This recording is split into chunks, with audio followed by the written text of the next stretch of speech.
Shalom, this is your brother Yonathan. Alright, first and foremost, I want to give all praises to the Most High, Yahweh, Bahashem, Yahweh Shai, Bahashem, Rakha HaKodash. I want to give double honors to the apostles and the elders of Great Millstone. I want to say shalom to all the brothers, of course, the few sisters who are pursuing this truth in sincerity. Alright, may the blessing of election be upon your house. Today, we're going to talk about how delegating responsibility promotes growth, both individually and collectively. Okay, and how it's something that's needed in order for, people to grow up underneath of you, those to grow around you. Really, in any walk of life, when you delegate responsibility to people, it forces them to be accountable. Okay, it forces them to give their time to something. It holds a standard up to them that they could look at. They're forced to pay attention to detail. They're forced to examine themselves when they've been given responsibilities. These are all things that we ought to do in our walk. All right, so let's go to 1 Peter 4. I'm gonna start at I'm going to just get straight to the point. 1 Peter 4:10. As every man have received the gift, we've been given the gift of, okay, this is the way that we should walk, the knowledge and understanding. We don't want to be guys that just have a bunch of wisdom and understanding. Well, have a bunch of knowledge. Wisdom is the application of knowledge. We don't want to be guys that know a bunch of precepts and know a bunch of things, but we don't apply them in our lives.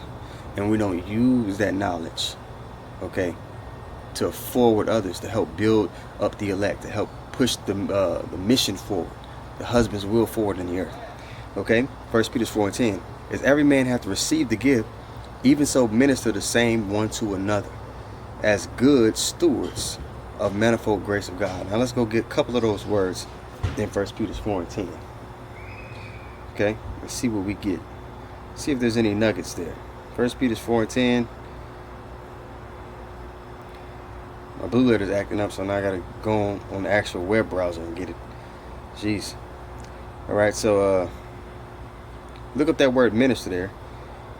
You get diaconal. I believe I'm saying it correctly. It's Strong's G1247. And it says to be a servant, attendant, domestic to, servant, wait upon. And there may be, we have many great examples here in the Dallas camp. We have brothers like when we come together on the weekends and we have our classes. We have our camp setting, we have our class setting. We have our classes. They make sure, even at the camp setting, you got brothers that make sure, we got all the camps, the different camps that we break up into, they have water. Everybody has a camp sign. There's brothers that make their rounds to make sure everything is flowing properly. Okay, that's the spirit that we want to be in. Same thing with the class setting. You have our culinary department. They come together and they make sure, brothers are fed before they leave. They get a decent meal. Every brother may not have the best culinary skills, but we got some brothers that can throw down, man, and they get to get a good meal when they get around the brothers. After we have class, of course, after the mission is done, we got brothers who set up to, administrative positions that set up. Okay, this brother's teaching class this week, and it's scheduled out so that everything's taken care of. We know what's going in. Who's teaching that Saturday. You can reach out there, brother. What we going into? All right, okay. You going into this? I can help you add, communication, all these different things, so that things flow smoothly and that the spirit could just go. Now looking up this word minister still, it says the second definition here: to wait at a table, to offer food and drinks to the guests. Third definition: supply food, necessities of life, to relieve one's necessities. All right, to provide, to take care of, distribute the things necessary to sustain life. Okay, jump down further. It says in the Christian churches, the real Christians, to serve as deacons, to minister, to attend to anything that may serve another's interest. And we're serving Yahweh Shem Yahweh Shai's interest. Okay, and that, ministering could look different from brother to brother. All right, and then you get that jump down here. It says to be an attendant. Yep, so that's good there. Let's get another word within that same precept. Okay, it says as good stewards. Let's get stewards here. Oikonomos. All right, and it says the manager of a household or of a household affairs. Steward, manager, superintendent, whether freeborn or, as usually with the case, a freedman or a slave. And we're slaves for Yahweh Shai's sake. okay, to whom the head of the house or proprietor has entrusted the management of his affairs. So even within, our relationship with the Lord, he's delegated responsibilities. So these little nuggets on how things operate with the Lord, we're to establish those same nuggets here on earth. Okay. Second definition says manager of a farm or landed estate, an overseer, the superintendent of the city's finances, the treasurer of a city, or of treasurers or quaestors of kings, the apostles and other Christian teachers and bishops and overseers. Boom. So it tells a lot, and it tells more than just, of course we need to know the scriptures, but it's the way you move and what you give your time to. Are you helping the ministry in every way that you can, flow smoothly? Okay.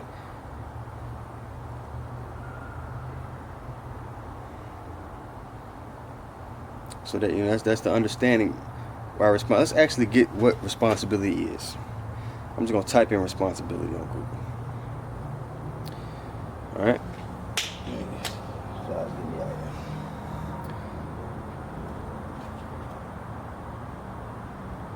Okay, it says the state of being accountable, answerable, or responsible for something, a duty. So you look at the ministry as this is your duty.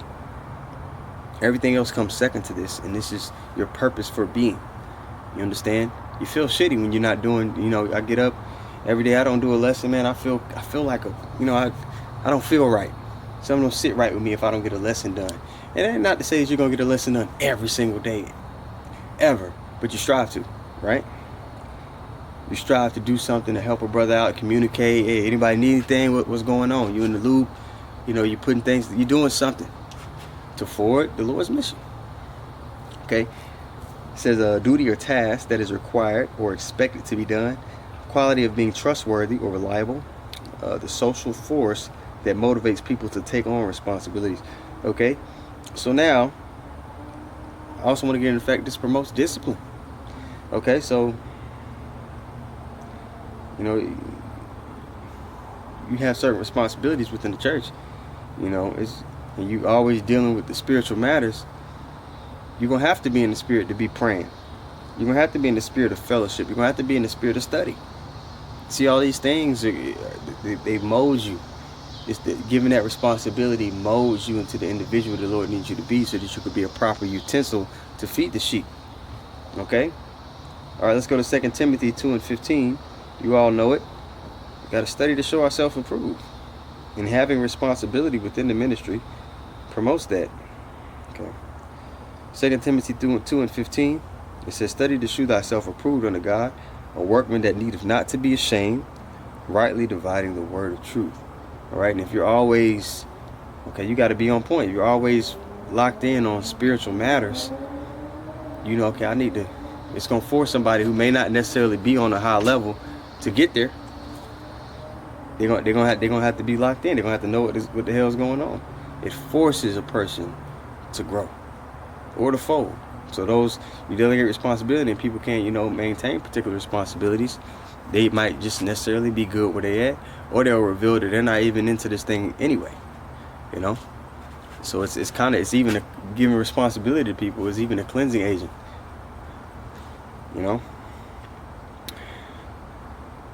Okay. It reveals the intents of a man. Is he serious? Is he not?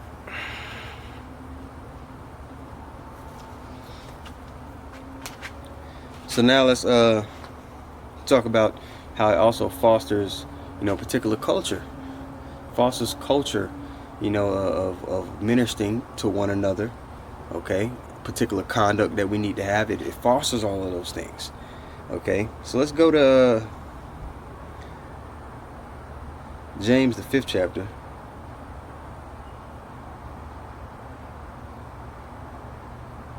And I think around the 16th verse.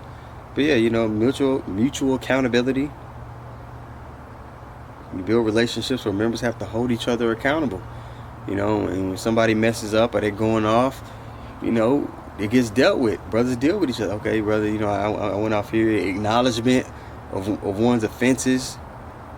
Brothers counseling, hey, I've been there, I had a similar situation, this is how you move forward. It fosters all the things we need to grow as spiritual, individuals, as leaders of the church. This is James 5:16.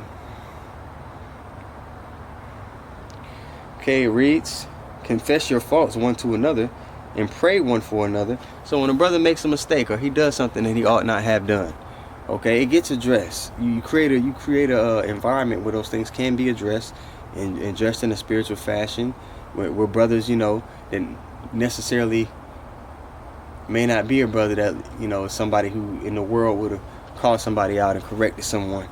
Now they're forced to do this. They're forced to become all the things they need to be a well-rounded leader. Hey brother, this man did that. You gonna have to counsel with him. You do it. You see what I'm saying? So it forces people to become proper leaders of the church. All right, so back to it. This is James 5:16. It says, confess your faults one to another and pray one for another that ye may be healed. All right. The effectual fervent prayer of righteous man availeth much. I wonder how that reads in the NLT. Let's see if it loads up for me. All right, this is give me 1 second here, or not. James 5:16.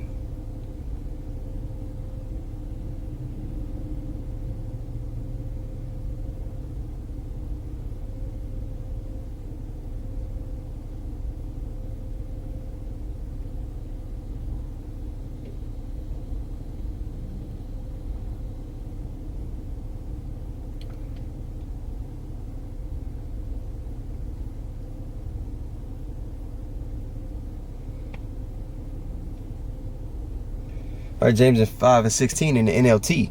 All right, it reads, confess your sins to each other and pray for each other so that you may be healed.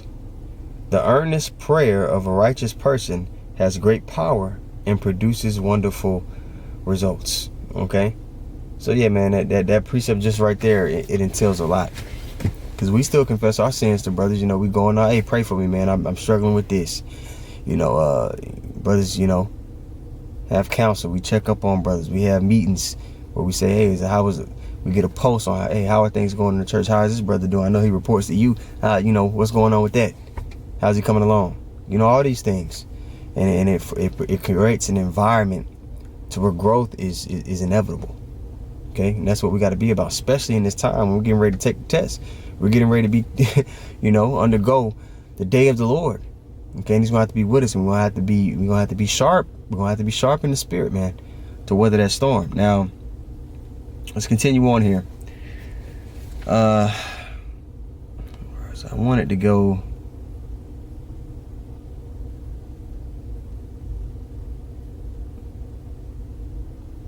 Well, yeah, I mentioned, have regularly accessing, growth and where you're trying to be as a group of men, where you're trying to be with your ministry. We have different branches, groups of brothers. 2 Corinthians 13:5 applies to that too. Let's go there then. Let's go there.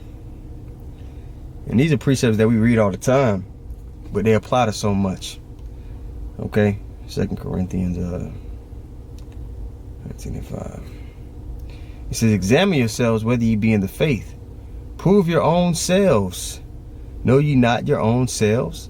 So you get right there. You should know your own selves. You should know the men around you, which is going to require for you guys to have lines of communication to where, brothers are being checked on. Brothers are, we're policing one another. You can't know your own selves. You can't have have a pulse on your ministry without that kind of communication, right? 1 Corinthians 11:28.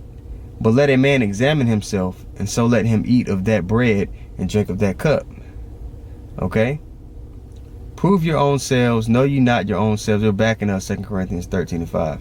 Prove your own selves, know ye not your own selves, how that Yahushua Mashiach is in you, except ye be reprobates. Okay? So that right there, that precept entails for an environment to be created where there's order and structure, responsibility delegated to particular men on down. You see, like I said, these are precepts we read all the time, but they apply to so much. Now let's go to just a couple more precepts, nothing too crazy. Let's go to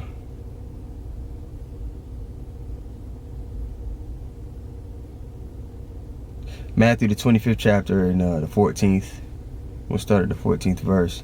All right, just talking about, our personal gifts, using those personal gifts you've been given, to forward the, the ministry. Now that doesn't necessarily mean you out here making rap music. Okay, you may be a brother who's very empathetic, able to see things from particular, angles. Like, okay, I get where this brother's come from. I see why this mistake was made. This how you deal with it. You may be good and counsel that way.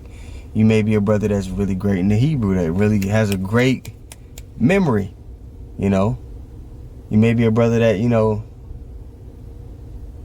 may be a brother that's an eloquent speaker. So you explain things in a way to where people could, easily digest it. Whatever the Lord has endowed or blessed you with, it should be used to forward his will, to forward, the gospel being preached, to help seal the elect, all these things, man.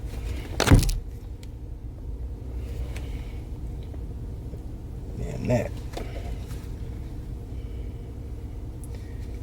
All these things to forward the ministry. That's what you should be occupied with. Let's go to, like I said, Matthew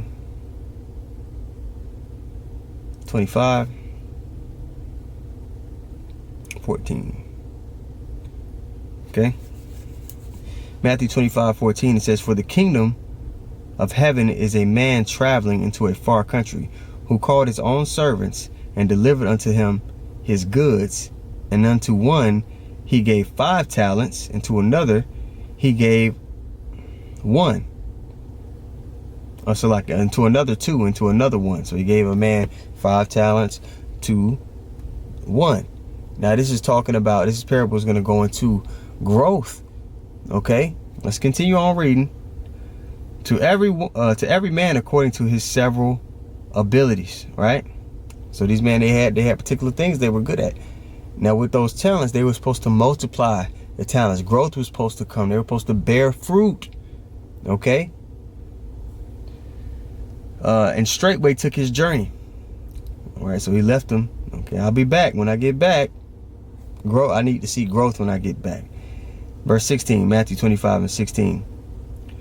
Then he that had received the 5 talents went and traded with the same, and made them other 5 talents. So he doubled what he was given. And likewise he that had received 2, he also gained another 2. He doubled his. But he that had received 1 went and digged in the earth and hid his Lord's money. After a long time, the Lord of those servants cometh and reckoned with them. All right, so he came back. Okay, where are we at now? Time has passed. You were endowed with these talents. You were endowed with these things. How did you, make it grow? How did you apply your time so that this could become something more? So that the mission could be pushed forward. How did you do it? All right, and being evaluated. We're being evaluated every day by the Lord. You see? All right. Matthew 25:20 says, "And so he that had received 5 talents came and brought other 5 talents, saying, Lord, thou deliverest unto me 5 talents. Behold, I have gained beside them 5 talents more. His Lord said unto him, Well done, thou good and faithful servant. Thou hast been faithful over a few things. I will make thee ruler over many things." Boom. Right. So when you thrive in the smaller responsibilities you've been given, the Lord gives you more. Okay, growth. Okay, and we seek to be a part of that number, man, who's going to govern the earth. Okay, and abroad. So this is a necessary thing for us to be in the proper spirit to be in those positions. That's what the elect are going to be doing. Okay, they're going to be slowly reverting back to their first estate here on this side in the flesh. That's why it's such amazing. That's why the angels marvel, because it's like, oh snap! Look at them. They're still operating in this spiritual fashion in those chains of darkness. You see? All right. Faithful over a few things, I will make thee ruler over many things. Enter thou into the joy of thy Lord. Verse 22. He also that had received 2 talents came in and said, Lord, thou deliverest unto me 2 talents. Behold, I have gained 2 other talents beside them. His Lord said unto him, Well done, thy good and faithful servant. Thou hast been made faithful over a few things. I will make thee ruler over many things. Enter thou into the joy of thy Lord. Okay, and this is likened unto what we want to hear. Well done, thy good and faithful servant, right? Verse 24. Then he which had received 1 talent came and said, Lord, I knew thee that thou art an hard man, reaping where thou hast not sown, and gathering when thou hast not strawed. I was afraid and went, and we're not operating the spirit of fear. Okay? This whole ministry is about overcoming fear. We have to go on the highways and byways and risk our lives day in, day out. We're risking our lives doing this. But we fear the Lord more. We have a healthy fear. There's a wicked fear that you can have, but there's a righteous fear that we can have. The mission, the agenda was to grow. The watch had to chime on that one.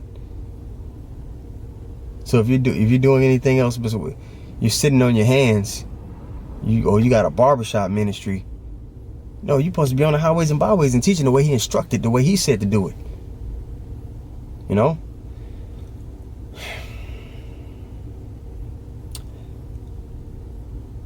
Verse 25. And I was afraid and went and hid thy talent in the earth. Lo, there thou hast that is thine.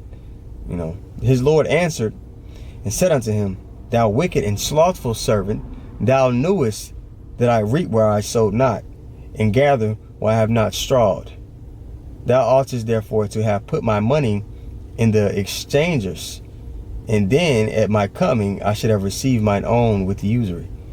Okay, so yeah, I gave you my money so you can make it grow. The prophets, Yahushua isn't here in person, but he's here within the men. So we were gathering the elect, even though they, even though we haven't in these bodies, we haven't seen Yahushua carnally. We see him through the spirit, through this word coming out, through the men that he set up, and we're to continue that on, man. And so that Yahushua is reaping, he's getting his men back. Anyway, 28. Take therefore thine talent from him, and give it to him unto which hath 10 talents. For unto every one that hath shall be given, and he shall have abundance. But from him that hath not shall be taken away even that which he hath. And cast ye the unprofitable servant into the outer darkness. There shall be weeping and gnashing of teeth. Okay? And it's going to be the same way when Yahushua returns, man. He's going to be rewarding those who are operating in the spirit of growth. Okay? Simply put. Okay, so let's see if I can get one more for you all.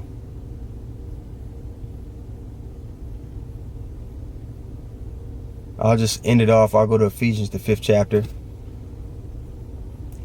And the 16th verse, we'll end it off there. Ephesians.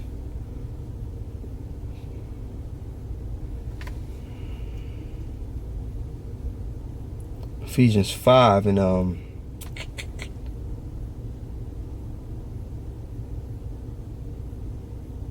14. Wherefore, he saith, Awake, thou that sleepest, and arise from the dead. We've been called, so we've awoken out of our dead state, right? And the Mashiach shall give thee light. We've been given the light. Now, what are we ought to do with it? See then that ye walk circumspectly. Now that we can see in this land of darkness, we have the light. We've been given the light. Now that we can see, we're to walk circumspectly, paying attention to our surroundings, divvying our time to righteous things.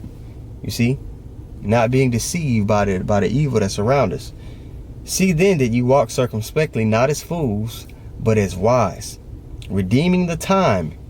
Redeeming the time. You are what you give your time to, because the days are evil. Time is short. Lord is getting ready to come back. So how are you give a daily sacrifice with your time every day. What do your sacrifices look like? Wherefore be not unwise, but understanding what the will of the Lord is. Are you actually forwarding his mission? Are you doing what the Lord wants, or are you fulfilling the lust of the flesh like the rest of these people? You see? So just a quick lesson, man, about how responsibility facilitates growth. You know, if you're not a part of a big camp or brotherhood, there's little ways you could, you know, hold yourself accountable with responsibilities. Okay, I'm gonna read 3 chapters a day. I'm gonna take notes on a lesson from one of the elders or one of the apostles every day, and I'm gonna review it and know it by the end of the week. So as I go to the end of the week, I should be able to actually know and go into precepts and find other precepts that go along with, add to, you know, the lessons I took notes on. You know, whatever you can to, you know, take on the duty, you know, of this whole thing. So, Abaratazah, the lesson was edifying. You got something from it. This is a topic that could be going into, you know, much longer and in greater detail, obviously, but hopefully you got something from it. So I want to give all praises once more to Yahweh, Bahashem, Yahushai, Bahashem, Ruach HaKodesh. I want to give double honors to the apostles and the elders of Great Millstone. I want to say shalom to all the brothers, of course, the few sisters who are pursuing this truth and sincerity. Right? May the blessing of election be upon your house. Shalom.